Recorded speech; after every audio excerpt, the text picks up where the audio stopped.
Alright, like I was saying, let me just talk about my journeys in YouTube. Alright, so when YouTube first came out, I was like, yo, just watching it for videos because, of course, MTV and VH1, people really didn't fuck with shit like that, right?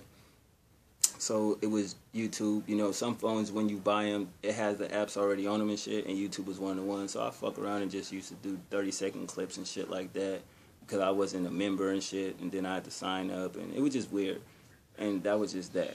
And then I started being around this chick I was fucking with, and she kind of introduced me to YouTube. Not really introduced me to it, but it was just like, you like music so much, you should talk about it. And I used to look at her like, fuck you talking? Whatever. You know what I'm saying? And the only motherfuckers, like I stated, I used to watch, as far as reviews, was, who influenced me was Dead in Hip Hop, Needle Drop. I used to watch him. Of course, Nick Bag TV, Hip Hop Culture TV. Who else? It was one more.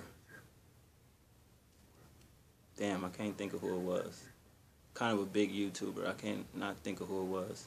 But that's beyond the point. So that's what I used to watch for mixtape reviews. And let me explain this shit. It wasn't a lot of people doing mixtape reviews and album reviews. Those names that I named, that was the people, like, that was big names at the time that I know of. You know what I'm saying? Because I used to just go on YouTube, type in mixtape review or album review. Those same people would pop up. Like, let me try right now to see who will pop up. And I used to think that shit was the dopest shit. Like, Nick Bag was, I watched for, like, the comedy relief. But when I actually wanted to learn some shit on some knowledgeable shit, it was Dead in Hip Hop. Needle Drop was kind of the in-between. He'll mix both. You know what I'm saying? So at the end of the day, that's how I was like watching, you know, people talk about projects that was out. Some was old, some was whatever. You know what I'm saying? Yeah, that's crazy. I type in mixtape review and who do y'all see? Yo, boy, number 2 right under there with Needle Drop. That's crazy. But like I was saying, it wasn't a lot of people doing what, as far as reviews go. Needle Drop, Dead in Hip Hop. Oh, shout out to Luke James. I used to watch Luke James. I still watch Luke James, matter of fact. You know what I'm saying? So it wasn't a lot of people really doing, you know, a lot of reviews and shit. So one time I was with my brother, you know what I'm saying, from another mother, my boy, best friend, whatever you want to call it. And his girl was like, yo, D. If you know me, you know that's like my nickname. But she was like, yo, you do videos. I mean, you like music so much, why don't you talk about it? I'm like, the fuck you talking about? She was like, you can get a YouTube account and make videos. See, I didn't know that a regular person could do it. I thought it was YouTube, they sponsored you or some shit like that. Like I said, I was just a viewer. So I'm like, how the fuck? I'm not famous or whatever. I don't know YouTube or whatever. She was like, no, anybody can have YouTube accounts. I didn't know. I was new, like y'all, right? So I'm like, oh, shit. Like, how you get one? Because I didn't know. She was like, you just need an email. And I was like, I got an email. You know what I mean? So I gave her the shit. And I was like, you know what? Let's just start a new one. So, boom. She started shit up for me, you know, and the videos, I didn't really do shit, you know what I'm saying? Like, I didn't know what to talk about. I used to talk about random shit, you know. And this is the time around the Carter was out and Watch the Throne. You know, it was the Carter 4 and the Blueprint 3, and my nigga was like, yo, which album better? At the time, I thought the Carter 4 was the shit. The Blueprint 3 was like, whatever. You know what I'm saying? But I knew every song on that motherfucker. And I don't think nobody would remember that channel, but I was there. But if you do remember certain shit back then, you probably do remember that channel. So scratch that. Let's move forward to Mr. Fresh Sneakers. Now that's when I kind of took it serious. That was the channel that was just like, man, everything. But yet I had no subscribers and shit like that. And this around the time when me and a couple other people was new to the YouTube game as far as reviews go. You know what I'm saying? So, oh, and shout out to Topaz Yates. That was the one I was talking about. I used to watch him. So them was the 5 people I watched. And then along the lines, you started having other people like, bruh over there that y'all seem to think I threw a shot at. Him, me, I think, what's his name? Knowledge is a Weapon, I think his name is. Him, Toon Politic, him, Hip Hop Culture TV, and a couple other motherfuckers. Like, but it wasn't really a lot of the, I guess, unknown underground people like that. You know what I mean? They still had way more subs than me and shit like that. So I just started, you know, doing videos and shit day by day, you know, and gradually I used to get frustrated, you know, and I was like, how can I do shit different? So this is the reason why I be saying what I be saying. The shit that people was starting to do, they wasn't doing that then. I did it. Every day, Monday, Tuesday, Wednesday, Thursday, Friday, Saturday, Sunday, I had a new concept every day. I did that shit for damn near 2 years. Mondays it was this, Tuesdays it was this, Wednesday, so forth and so on. So I did that shit for so long, it got boring to me. Not boring that I didn't want to do it, it just, it got kind of old. And then people started doing certain shit. So then I just started, you know, I buy music, so, you know, fuck it, I'm gonna just start recording myself, going in stores. Like, I wasn't seeing none of this shit when I was doing it, because my thing was always, I don't want to do something somebody else is doing. To me, that's biting. You feel what I'm saying? So the inspiration come from when somebody do something, like a Dead in Hip Hop.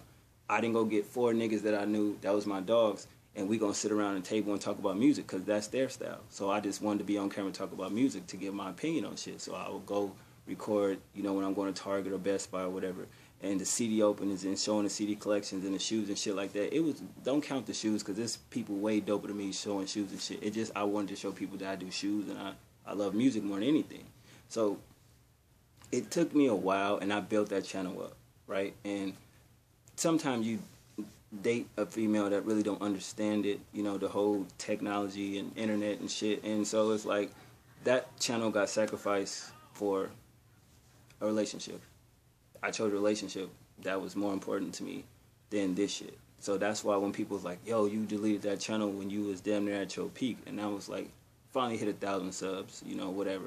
You know, and yeah, I deleted it. You know what I mean? So that's keeping it real of why people ask why you deleted it. You know what I mean? So make a long story short, not even a long story short, so we go past that, and then I started the hip hop and kicks.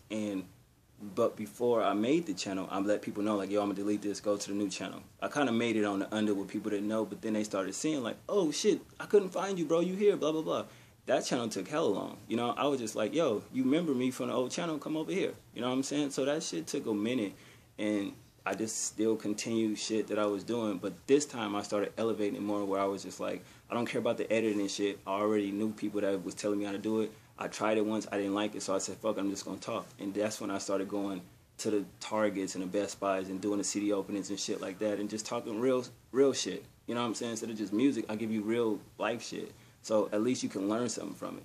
So at the end of the day, when people think that was easy, to me, I'm one of the most underrated channels around. Because, okay, when people be opening up and talking about they this and they that, and they being honest and real, I don't respect it and I don't believe it, because I don't feel nothing here when they talk. You know what I'm saying? At least, like, it's not about doing it for views. I'm just giving you life experiences when people ask certain questions of why this and why that. This is the reason why that is. But other people, you can tell it's forced. You know what I'm saying? So I just felt like nobody is saying this shit, and I'm going to say it. And the thing I got confused with, like, people call that hating. How am I hating on somebody else when I'm the one that started this shit? They didn't do it. I did it. So it's called paying homage. So if a person is being totally honest and totally real, how can you hate that? And that's the frustration that I got. So I would rant on my channel. I did a lot of ranting. If you go back to the beginning of this motherfucker, you know what I'm saying? Matter of fact, look, whoever watched this, the first person that can tweet me out the very first video on this channel, the next time I go to a CD release, whatever CD it is, I'm going to buy it, I'm going to send it to you. Straight up, no bullshit. The first person, only one person though. I don't need 5 people tweeting me my first video. Whoever be the first one to do it, tweet it, I'm going to retweet it, DM me your info, I'm going to send that shit out to you the next time. Matter of fact, look, I'll do this. If you got an iPhone, I'll give you one of these. Straight up. I'll scratch the shit off and I'll DM you the number if you got an iPhone. The first person that tweet me out my first video, because I don't even know what it looked like. But basically, you know, it took a long time to get where I'm at. And people still tell me, like, yo, bro, you deserve way more subs, way more. I don't deserve anything. I don't do it for that. I do it for y'all. Like, you know what I mean? Maybe I can help people through any type of situations or whatever. And of course, people gonna hate this video. People gonna talk shit. Like, nobody wanna give a fuck about you. Nobody care about you. And you making videos, blah, blah, blah. You probably don't, but it's somebody probably that, you know, learned something from my mistakes. You know what I mean? Not just on YouTube, in life and shit. You know what I mean? Like, I wanted people to inspire. You know what I mean? So it's just like, when I was a viewer like y'all, those niggas, no disrespect to Dead End and Needle Drop, those niggas don't talk back to us. You know, the people that's trying to ask for advice on how to do shit. You know what I mean? Because they look at it as a number thing. If he don't got 10,000 or 20,000 views, why the fuck I'm going to talk to him? It's not enough collaborations going on. So when I'm mad at shit, it's because I don't like to be faked on. You feel what I'm saying? That's why when y'all see Sever the Bond channel and you see me collaborate with him, some of y'all don't get it, but it's like, okay, maybe me being, that can help him, and he can help me at the same time. You feel what I'm saying? I don't mind that. When people tweet me and I tweet them back, it's normal human shit. You know what I mean? It's human nature, being nice to people. It may not mean something to the next person, but it may mean something to them. You feel what I'm saying? So y'all give me inspiration the same way I give y'all inspiration. When somebody say, great video, I respect that, you dope, it makes me feel good inside. You know what I mean? Because a lot of people don't really give back to people. Shit, if I could throw a fucking big-ass party, I would invite all you motherfuckers out. Like, you know what I'm saying? Just to meet and see how y'all, you know what I mean? Like, I don't know. I think I'm just different and shit. You know what I'm saying? So at the end of the day, basically, you just got to be yourself. This shit is not nothing. But I had to realize that when I say I'm going to leave it alone, a lot of people look forward to that. I keep forgetting that. Like, a lot of people really watch my channel and they like what I be saying and like what I be doing. So fuck the trolls, fuck the haters. It's always haters. I'm not caring about that. It's just that, you know what I mean? If you respect me, I respect you. If you have an opinion about me or something, say what it is that you don't like about me. Don't just have, that shit where you hating. It's like, nigga, if I say something about when I was going like this to my phone, and people like, oh, it's a reason for that. Ask me, why did I do that? Don't run to that person and say, he said that. He don't care about me. I don't care about him, but it's the reason why I did what I did. And I think a lot of people getting that miscrewed. You know what I mean? So at the end of the day, man, it's just YouTube. It's not that fucking serious. I don't have beef with nobody. I don't have a problem with nobody. I just don't, I like respect. I was raised with respect. You feel me? If I respect you, you gotta respect me. I don't want to give somebody respect and then they just like slap me in the face or some shit. You feel what I'm saying? It's not taking it personal. It's not being a bitch. It's not being in my feelings. It's not being emo. It's not being none of that shit. It's a respect thing. You feel what I'm saying? I don't mind if people borrow certain things, but at least shout out to so-and-so, you know what I'm saying? He did that, so I want to do this, but take it to a different level. Not just take my shit and just feel like you did that. No, nigga. I started that shit. A lot of shit I see, I created that shit. It wasn't there. It didn't exist. Like when you see big YouTube niggas say, I started that, they started that shit. That's a fact. You know what I'm saying? So I'm not saying that to be cocky or arrogant. How am I lying? If you've been with me since the last channel, I'm not lying. That's a fact. Nobody else did that shit. Why do you think they was coming to my channel for it? Nobody was doing it. So, I mean, knock it off. Every mixtape that came out, I was killing it. Back to back to back to back to back. So it's cool, but it's just like, man, the crown is here. So it's just like, I don't really understand all the accolades people. How, the king of what? Editing, yeah. Editing, master at that shit. Salute. Talking real shit, no. I don't really go for it.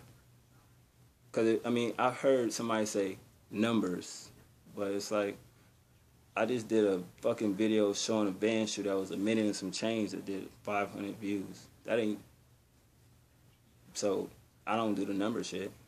So if that was the case, a lot of those fucking subs, I'd be surpassing their ass if it's talking about that. But I'm humble. It's not about that. So don't get it fucked up. I'm still a cool guy. I'm still like one of the coolest niggas on YouTube. That I think. But that ain't up to me to judge. That's up to y'all to judge. But I feel like I'm talking too much, so I'll holler at y'all, man.